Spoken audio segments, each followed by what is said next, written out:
Hello Waffle Gang, I do hope you're well. Welcome to r/AmITheButthole. If you enjoy Reddit stories, consider hitting that subscribe button today and the notification bell too to get notified every single time we post a video. A huge thank you from the bottom of my heart for spending 20 minutes or so of your time with me today, and let's crack on with today's stories. Much love, guys. Now, our first story comes from InfiniteFix5023, titled, "Am I the arsehole for telling my sister that the adoptive parents have a point for no longer contacting her? My sister gave birth to her twins, boy and girl, in June of 2020. She had been living with me before then after being evicted. I have 3 kids and work full time, and I told her that if she was going to keep her babies, she was going to have to find other living spaces. I have a 2-bedroom and it's cramped already. I'm not sacrificing my room to share with her and 2 newborns. She said okay. When she was 6 months pregnant, she said she was going to have to give her baby up for adoption and contacted this top adoption agency. They sent her a pamphlet of potential parents. I was shocked since she never brought up giving them up for adoptions. I felt guilty and told her if she got a job and paid me $400 a month, maybe we could find a 3-bedroom. She said she doesn't want to be a mum and she's made up her mind. She ended up choosing a very wealthy couple for her baby. They both made 6 figures and had a very clean, squeaky look to them. I told her they looked stuck up, and she said she wanted her twins to live an upper-class lifestyle. The agency and couple flew her out to their city in a 5-star hotel for the rest of her pregnancy. It was supposed to be an open adoption, and when my sister came back, they did send pictures once a month by mail. When the twins were about 6 months, all of a sudden, they ghosted my sister, deleted all their social media handles to probably create new ones, and even moved. My sister had a breakdown and I was equally shocked. The agency brushed her off and said the parents have a right to do whatever they want, and told her not to call again unless she was pregnant. For weeks I pitied my sister until she got drunk and told me something. She said that she texted the adoptive mum that she needed $2K because she wants to go back to school or something, and the mum told her she doesn't feel comfortable with my sister messaging her asking her for money. And my sister told her that they're beyond rich and $2K is what they spend in a day, so they're not hurting. And that's when they ghosted her. That changed things for me, and I told my sister that she shouldn't have done that and maybe they had a point. She started crying and is still giving me the cold shoulder. Am I the arsehole? Now MSP334 starts our comments off with, "Not the arsehole, she chose rich parents so she could get something out of it. The adoptive parents realised this and went no contact. Hopefully she realises her mistake and doesn't pull this if her biological kids ever try to contact her." Infinite Fix replied to that, which is the OP, and said, "That's what I thought too. I told her to choose another couple that seemed sweeter, but she only cared about the money. Edit for those confused, there's a lot of options to choose from in the book they send you, and my top choice sadly wasn't chosen. Hope they do up adopting a baby one day, whoever they are. They seemed very chill. My sister said she wanted her kids to have rich parents." To which Redoubtable Self replies to that comment saying, "I don't think choosing a couple that seemed sweeter would have really helped the situation. Even the sweetest couple ever would be questioning her motives and ability to maintain healthy boundaries after asking for money like that, which I also suspect was a greater amount than 2K. Tequado says, "I have a feeling there was more than just asking for 2K that led them to not only cut off contact but delete their socials and move. You are definitely not the arsehole." OP replies to this one too saying, "Me too, but sadly I think I shut her out and she won't ever tell me the full truth. She's a very impulsive spender, so I see her asking for way more than that. Maybe that was the last straw and they actually sent her money before in the past. I'm not sure." Ambitious Command says, "Not the arsehole, it sounds like sis was hoping the adoptive parents would be a cash cow for her. Once the adoption is final, they hold all the cards." KM8907 says, "Not the arsehole, you had me in the first half, not gonna lie. She made herself to look super selfish, like the kind that ends up on r/choosing beggars. I don't blame the adoptive parents for bouncing, they definitely read the room correctly." And one more from Cian Sand who says, "I experienced a very similar situation recently, except that my wife and I were in a position of the wealthy couple, and it wasn't a request for cash. It was instead a request to co-sign on a loan for a home. My wife and I did exactly what the other couple did, immediately cut off contact and ghost them from social media. Definitely not the arsehole." Now, what do you guys make of this first one? Let me know your thoughts in the comments below and we'll move on to story number 2. Now, our next story comes from I Won't Open My Door. Am I the arsehole for calling the police on my flatmate kids knocking on my door? Disclaimer, not in the USA. English is not my first language. I, female 22, live in a shared house with a landlord and his 2 sons, and a woman, female 28, and a daughter, female 8. Yesterday, the landlord plus his kids were away visiting some family, and the other woman works a crazy schedule. I was sleeping in my room when I woke up by the kid, female 8, screaming like crazy, about 2 AM. I figured the mother was not home, so I put my headphones in, but in a few minutes she was banging on my door, still screaming and crying.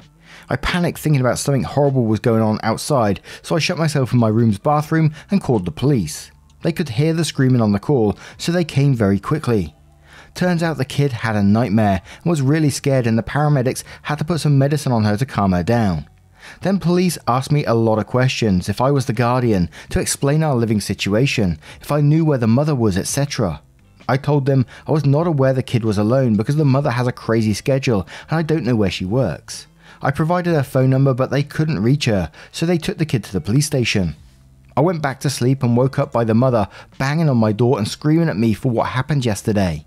She said the police won't give her daughter back and I'm an asshole for calling them for something as silly as a nightmare. That I should have just calmed the kid down instead of making it a huge deal. I told her that it's not my responsibility to take care of her daughter. I barely interact with any of them, and I wasn't going to open my door to someone screaming like crazy because it could be dangerous. I think it was the right choice to call the police, but I told the situation to my mother, and she says either way I should have checked on the kid and tried to help, because sharing a house also means helping out with these kind of things. You All Suck comes in with this one and says, I find it odd that your immediate response to hearing a crying/screaming child is to lock yourself up and call the police without even attempting to check on the child. This is coming from someone who is child free, not a mother. Yeah, it's not your kid and not your responsibility, and the mother obviously shouldn't have left the child home alone, but damn, that's some really selfish behaviour. I want to say you're the arsehole, but I have to lean more towards everyone sucks here. Mother was in the wrong for leaving her kid solo, but you're definitely wrong for not even checking on the kid and just taking care of yourself. Edit, for all those saying, oh, they use crying kids to trap women for sex trafficking. OP literally said it's a shared house that they all live in, and she knew it was her roommate's kid, so yes, OP is still in the wrong and selfish and an arsehole for her actions. EMCCM says, so, you weren't in the wrong for calling the police, but I'm not sure what kind of person leaves a hysterical 8-year-old alone to fend for themselves while they hide in a bathroom. I'm going with you're the arsehole, as there's no getting past that for me. G3 says, I agree with calling the police, kind of. We all seem to glaze past the part where OP initially put on headphones to drown the kid out. Clearly OP was not in fear, so I call BS on the reasoning for calling the police. Mum should have not left the kid. However, OP would be hard pressed to have handled this situation much worse. You're the arsehole, and then some. 1962 Michael says, everyone sucks here. You knew what was making the noise. You knew it was an 8-year-old. You would not have put yourself in any danger by opening the door and helping the child. However, the mum just left us to sleep alone. I don't know if the landlord's family has helped in the past or this is a regular thing, but mum should have spoken to you directly if she wanted you to be responsible in any way. And Not Twitchy says, you know what, I get it. Obviously, with the gift of hindsight and safety of reading about the situation instead of living it, it's easy to ask why you didn't potentially put yourself in danger to save a child. But realistically, I'm a 30-year-old man, and if I was woken up by screaming and banging on my door in the middle of the night, I wouldn't have the presence of mind to 1. Realise it's my neighbour's kid, 2. Consider she might be in danger, 3. Open the door and pull her inside away from the danger. I can barely find my way to the bathroom in the middle of the night, let alone make potentially life-saving decisions. Plus, oh yes, let me bring this child into my room at night while their mother is gone, is not a reaction that ends well for the person doing it. Plus, the kid got taken away from a, let's be honest, at the very least, negligent mother. I understand capitalism sucks and working crazy hours to support your kid is hard and thankless, but I don't know. She could have asked OP to babysit instead of leaving a child alone all night. So, not the arsehole, a coward maybe, but so are we all. Most of the people in this thread saying they'd have thrown themselves into potential danger for a child have the same energy as guys who would totally taken down that mass shooter with martial arts. Now, what do you guys make of this one? People are clearly going in 2 different directions. Let me know your thoughts in the comments below and we'll move on to another story. And our next story comes from Absolute Dancer. Am I the arsehole for telling my dad he let my mum down? My parents were married for 24 years. I, 22 female, am their only child together. My dad had 2 sons and a daughter with his first wife. When I was a kid, they shared custody until their mum was sent to jail for something she did to my mum. Before that, she really made sure my half-siblings hated my mum. They treated her terribly. They called CPS on her twice, claiming she was abusing them, which she wasn't, and the second time my mum moved out with me so my dad could be the only adult in the home with them. They stayed married and they tried to work on the family unit, but my siblings weren't interested, and soon as their mum got released, they moved in with her, and we moved back in with my dad. Dad still chased my half-siblings and tried to make us a family. My mum was diagnosed with cancer when I was 11, and she fought like hell for 11 years. My dad ended up being her caregiver, and he did a good job in some ways, but he left her exposed to my half-siblings. I want to say I blame them, but I know none of it would have happened without their mum. Still, when a 14-year-old me found my half-sister telling my mum she couldn't wait for her to die, and how her mum was going to piss and shit all over her grave and smear it everywhere, and my dad had asked my half-sister to stay with my mum, I knew there was going to be something wrong with them because she was 20 at the time of the incident. It broke my mum, but she was fighting so hard to stay alive, she forgot to fight for making her life overall better. My mum died 2 months ago. She wanted to live longer for me, but cancer took hold of her. My dad chased my half-siblings down and begged them to come to the funeral. He tried to encourage them to help us plan and be with us. My oldest half-brother showed up the night before the funeral to tell us his mum and siblings were so fucking glad she was dead. And the world was a better place without my mum because she was nothing but a nasty whore who married someone else's sloppy seconds. I kicked him out so damn fast and I was pissed at my dad too. I didn't tell him until last week. I mostly ignored him after the funeral, but he kept pushing lately and so I replied. I told him he failed us. He let my mum down when she needed him the most, and he chose 3 people so full of hatred that they act like monsters. I told him I couldn't even look at him. A lot of my dad's siblings got involved because they feel I was too harsh after the loss he suffered. It's making me feel a tiny bit bad. Am I the arsehole? Firstly, I'm very, very sorry for your loss. Secondly, I gotta say you're not the arsehole in this situation. I think you was right that he did let your mum down.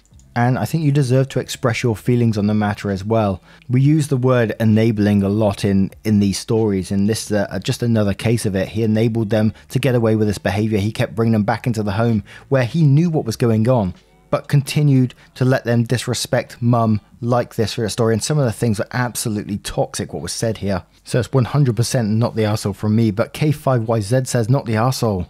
Your dad put your mum through abuse for years for the sake of trying to form a family bond with his first family.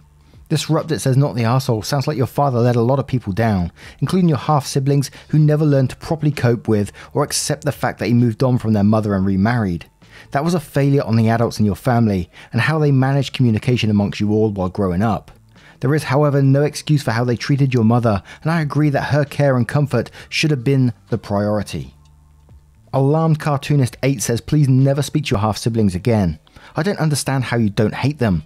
I'm petty and the hatred I would feel for them would be never ending. Never have contact with any of them or any kids they may have. Snazzy Susie Q says, not the arsehole. You told the truth after he kept pushing it. Where were all these aunts and uncles while the stepkids were being monsters to your mum? Did they tell the stepkids they were being too harsh and downright hateful to your mum? No? Then fuck them and ignore them. Sorry about your mum. Peace and kindness to you. Throwaway Smoker says, firstly, your mum was a fighter. She fought for half your life so she could spend more time with you. You should be proud of her and remember only your memories with her. I sincerely wish you find strength from those memories and find peace. Not the arsehole. I cannot imagine being 20 and going to a terminally ill patient that they want her dead. I cannot imagine a guy who was supposed to protect her bring more grief before final rest. I cannot imagine being asked to still be together with someone who is so full of hate for your mother, even when she passed away. Not the arsehole. Absolutely. You don't need them in your life. Even if you have to cut off your dad from your life, stay far away from them as possible. And one more from Smelly Melly 2 who says, OP, I'd post some of the vile things she said in group chat so your family understands the depth of hell you went through. I wouldn't hold back either. I'd let your dad read this. He absolutely did let his family down. 100%. Those kids needed help. They needed to be in therapy for what their mother must have been doing to them. What in the hell did their mother do to go to jail? What in the world did she do to your mother? Where the hell was your dad to protect her beforehand? Why would he allow for such abuse that his family had to move out? Your father failed those kids miserably. Now, what do you guys make of this story? And we'll move on to the next one. And our next story comes from a throwaway account titled, Am I the arsehole for not wanting my co-worker to encourage a patient? Throwaway account. So I, 20 female, am a nursing assistant at a rehabilitation facility. My job is to help with the lives of those who are staying at the facility getting treatment. I help get them snacks, shower them, etc. Basically, if they need something, I'm the go-to person to try and get it for them, within reason of course. A couple of days ago, a trainee, 30 male, was on the floor I was helping to train, and I was teaching him the ropes. Now there's this patient who I was working with who was an unmedicated schizophrenic, 57 male. I'm cautious around him because he can be quite dangerous if he gets into a mood. Luckily, he can't walk, so his movement is limited, so I always bring someone with me when I am in there. I am always polite and curt. I get in and get out. Simple as that. Well, I was walking down the hall when the patient asked to speak with me, so I stood in the doorway. The patient started asking my number, where I lived, if I'd be willing to go on a date with him, etc. Of course, I told him no, and explained that I was not interested and I do not interact with patients outside of work hours. However, he kept trying to pressure me to go out with him, and I kept refusing. Eventually, I had to cut the conversation off and leave because it was upsetting me too much. When I was doing my routine paperwork close to the end of my shift, I was joking around with colleagues about the day, and I mentioned how creeped out I was by that patient. Well, it turns out my trainee had been actively encouraging him to flirt with me all day long. Apparently, when I would walk by, the patient would comment on my body and the trainee would encourage him to shoot his shot and not take no as an answer. I got pissed off at this. I told him not only was it unprofessional for him to encourage this kind of behaviour, but it was also potentially cause further issues dealing with the patient in the future. I explained that this patient has shown many signs of being unstable and could potentially become a bigger issue once he is well enough to start walking again. He got upset at me, saying I should be taking the patient's interest in me as a compliment. This turned into a whole office debate, and now people are taking sides. I've been told that I have a stick up my ass for being upset about this whole situation. I don't know if I took this too seriously and reacted badly. So Reddit, am I the arsehole? Hell no, and I would be reporting this instantly. I would have been reporting it that day as soon as I found out. You got someone who's training patients to sexually harass you. What the hell? There's no way you're ever going to be the arsehole in this situation. I can't believe your colleagues are looking at this in a different way of some sort and actually maybe even agreeing with this guy. Hell no, not the arsehole to me. But let's check out some of the comments to see what they say. With Shy Fidelity, who says, not the arsehole, he's encouraging someone to sexually harass you. Yep. Go to HR, your manager, corporate, something, because that man, your co-worker, shouldn't be working with vulnerable people. Bobble Drew says, I don't know who would tell you got to stick up your ass about this. I've had some time with unmedicated mentally ill folks, and this sort of thing is completely inappropriate behavior for your trainee. You need to talk to your supervisors up the line. If someone 10 years your senior can't show the maturity and professionalism that you're showing, I don't know that he's in the right professional path. Not the arsehole times 1000. The Terrier says, not the arsehole, and I hope you made an official complaint. To which the Cumcatcher, great name, says, not the arsehole, phrased another way. Am I the arsehole for asking my co-worker not to actively encourage workplace harassment? Sounds like trainee is about to get a permanent note on their record from HR, along with an uncomfortable conversation. I don't need your closure, says, not the arsehole, and this co-worker needs to go. He actively participated in and encouraged workplace sexual harassment. Marla M says, not the arsehole, why do so many men still think we should consider inappropriate and unwanted attention as a compliment? If he doesn't understand what is wrong with his behavior, he needs to be reported to a supervisor. Now, what do you guys make of this one? Let me know your thoughts in the comments below, and we'll move on to the next story. And our next story comes from our very own subreddit, r/Mark Narrations. Head on over there, get involved, post your own stories. Occasionally we read them out here, just like this one. And this is from a throwaway account, ThrowDisney606, titled, Was I the Arsehole? Disney Trip. This happened a while ago, so I was wondering if I was the butthole here. It's a very long read. I'm new to Reddit, but I love your vids, Mark. Oh, thank you very much. We are 5 girls all around the same age, and we've been friends for a long time. Me, OP, Vivian, Sam, Luna, and Emily, fake names. We have a few other friends, but they aren't important for this story. At the beginning of this year, Vivian's mother wanted Vivian to have a birthday at Disney World, where there were no adults, so we could go where we liked. We're all over 18. Vivian's mother would pay for the park tickets, but plane tickets, food costs and souvenirs would be out of our pockets. Her mother didn't want to invite Sam because of all of our past experiences with her and anything involving money. Sam was a nice friend, but was really bad at money management, leaving us to end up paying for a large portion of her bill. Vivian's mother didn't want anything to potentially ruin her girl's day if she could help it. She told the 4 of us about the trip, but not Sam. We all paid for our plane tickets together early on, and in the meeting we discussed when we should tell Sam that we're going to Disney World. Luna said never. I said last minute, but Vivian and Emily didn't know what to do. We all believed Sam would find a way to think she was invited when we told her, so at the end we agreed a month before the trip we would tell her. Unfortunately, Sam's cat and grandmother died at the beginning of the month we were supposed to tell her. We comforted her over the phone, texted her, called her and took her out to the mall. We did as much as we could, but we all had either class or work to do. At this point, no one knew what to do, but we agreed that we have to tell her, so a week before the trip we video called her. She was furious. She believed we were lying about Vivian's mother's involvement.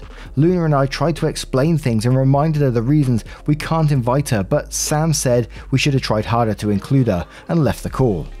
Since you, person who is reading this, doesn't know Sam personally, I will have to tell you that it isn't just poor money management that's the problem.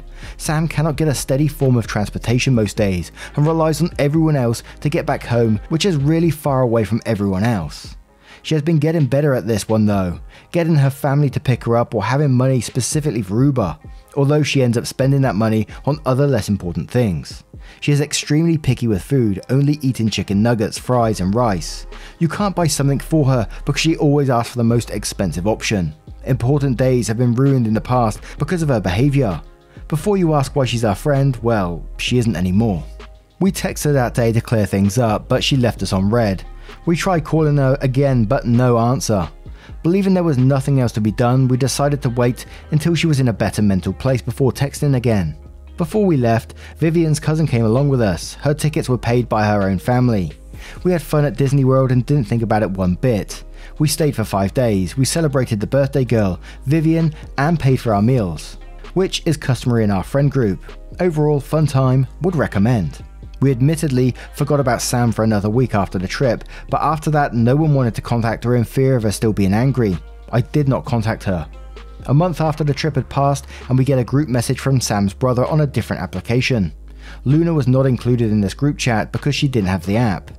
I didn't know about it until Vivian told me. It was a long message, about 5 paragraphs long, saying we were awful friends and that Sam was non-confrontational and she wouldn't say it to our faces. Sam is the most confrontational person I've met. He also called us childish for not inviting Sam and threatened to pull up at our house and throw down. Info, he is much older than us. He then left the group chat before anyone else could say anything. Sam may be the most confrontational person, but I'm second, so I added her brother back and added Sam too for a discussion. It ended as well as you think. Sam didn't type a word, but her brother was furiously typing away paragraphs, saying it was childish of me to add him back when he said everything he needed to say and threatened to call his even older sister to square up with me. I could barely squeeze in a sentence about why we didn't invite her when a bombshell hit. How many times she didn't have money and I've given her money? What the fuck? So he means to tell me that all this time when she says she doesn't have money, she either spends it immediately or keeps it hidden from us. I'm sorry to say, but I was furious. I responded in capital letters along the lines of, "We had to pay for it every single time though." He wouldn't listen and said that we were all fake and we owed everything to Sam because her cat and grandma died. Both of them left the chat. Vivian sent a long message she'd been typing out explaining everything, but it was too late. Emily, Luna and I don't want anything to do with Sam anymore, but Vivian doesn't want to be a bad friend and maybe she'll change. So, am I the arsehole?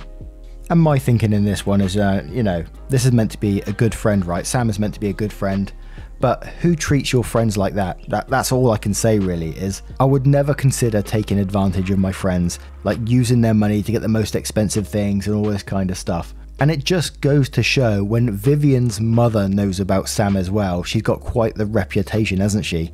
And it's a line that's used a lot on Am I the Arsehole, but it's just consequences of her own actions. She's the one that's treated you poorly to gain this reputation from everyone. Now she's suffering the consequences of it. And what's with the older brother threatening to turn up and throw down? Get a grip, man. Gee whiz. Not the arsehole from me. But of course, Irish is in the house and says, "So, Sam's a leech with profoundly unhealthy eating habits and expensive tasting gifts, and has her brother as a flying monkey to threaten you."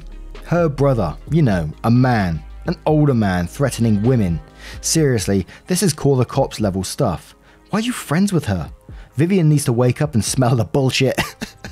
Sam won't change. She doesn't want to change. She wants to keep mooching off others and playing the victim. To which OP replies to this one saying, I was friends with Sam because she really helped me when a lot of bad stuff was happening to me years ago in school. Vivian just has too big of a heart with everyone, and she's a bit naive sadly.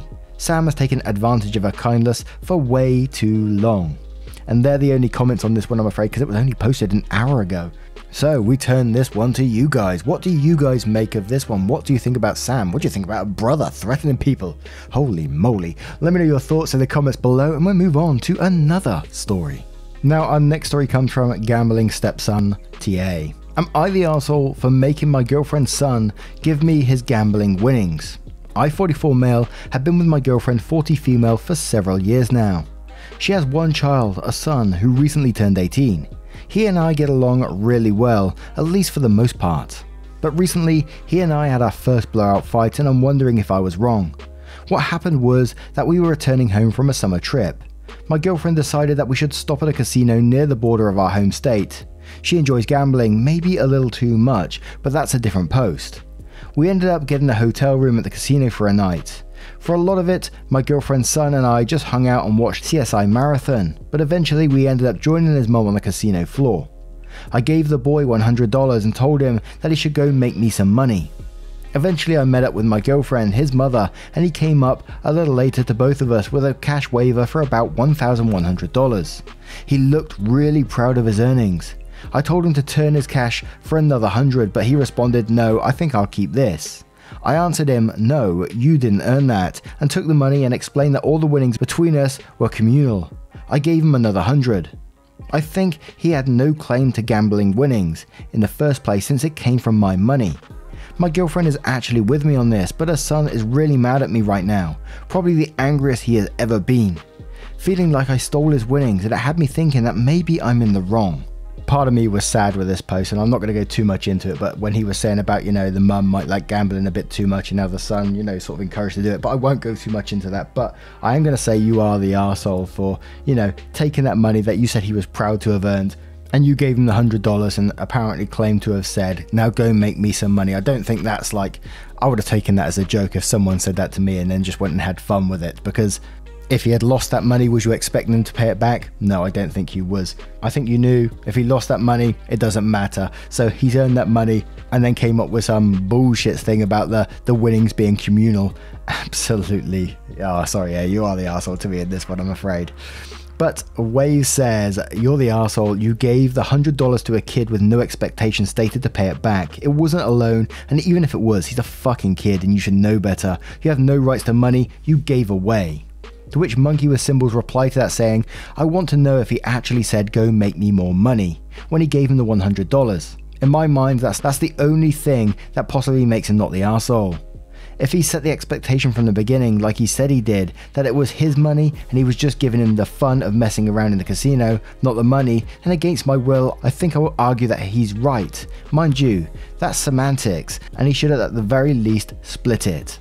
Mabel Pine said, you're the arsehole. Yeah, it's your money, but he was the one who went out there and made it into more money. He should just give you the $100 back and keep the rest. Sarah Rainmaker replies to that saying, you're the arsehole. Exactly. At the very most, only the $100 was your money. Everything else was his winnings. If a casino gives you $10 bonus to play with, like some casinos will, they can't take your winnings. It's not theirs and it's not everyone's at the casino either.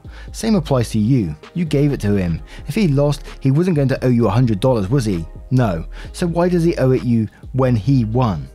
JG700 says, you're the arsehole. Wow, you really are the arsehole. Beautiful Outside says, you're the arsehole, dude. Go make me some money clearly sounds like a joke, especially coming from an adult. Figure your girlfriend's son has known for several years and probably liked and respected until now. The best you could have asked him for was $100 without being an ass. A Getaway Cat says, you're the arsehole. Once you give someone money, it belongs to them. You have absolutely no right to steal his money, and I strongly suggest you give it all back to him. Dreamcatcher says, in the eyes of the Gaming Commission, it absolutely would be considered stealing. It doesn't matter who put the money in the machine. What matters is who is actively gaming on a machine when it hits. That is, who hit the button. At my casino, we've seen people literally break up because a guy was like, hey babe, hit the button for good luck. And she hits the jackpot, so the money is hers and the dude gets pissed, but that's gaming law.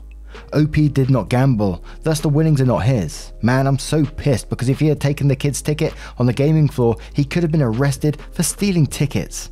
Mac Dizzle replies to that saying, I worked at a casino and a guy and his friend were playing. Guy 1 puts in $1 and asks Guy 2 to push the button. They hit the jackpot of like 15,000. They figure out that the one who pushed it gets the money and they decide to split it. But Guy 2 owes child support to the state and all the money is put towards that and neither one of them win anything. Oh shit. DMPC1234 says you're the arsehole and you know it. You gave him that money thinking he would lose it and when he didn't, you took what he made. You suck. Petty Betty says your logic makes no sense and you're acting like a complete arsehole over $1,100. If he won money on a scratch off you gave him, would you make him share that too? Give him his winnings back or you will remain. You're the arsehole. Special Process says you're the arsehole, you're a thief, the end. If he worked the job and earned the money, would you take that? Or if he took $100 and invested it, and now the investment is making money? His work won that money. Maybe, possibly. You might have a claim to the original $100 back, but whatever he gets with the money, he did himself. Give the kid his money back. Aggravating Patient says you're the arsehole, you and your girlfriend are okay with stealing money from a kid. Way to go. Webby Vanderquack says you're the arsehole and quotes, I answered him no, you didn't earn that and took the money and explained that all the winnings between us were communal. You can't make a condition after giving someone money, so the winnings are his. You even acknowledged they're his in the title of your post. Even if you had made it clear that the winnings were communal, you'd owe him half that money. You also suck for encouraging your girlfriend's 18-year-old son to gamble, especially when his mother appears to have a gambling problem. Now, what do you guys make of today's collection of stories? Let me know your thoughts in the comments below if you choose to share them. There's a playlist on the screen right now for Am I the Arsehole posts and relationship posts with loads of videos in there that you can get involved with, so please feel free to do so. And I will see you cheeky so-and-so, in the next one. Take care guys, much love.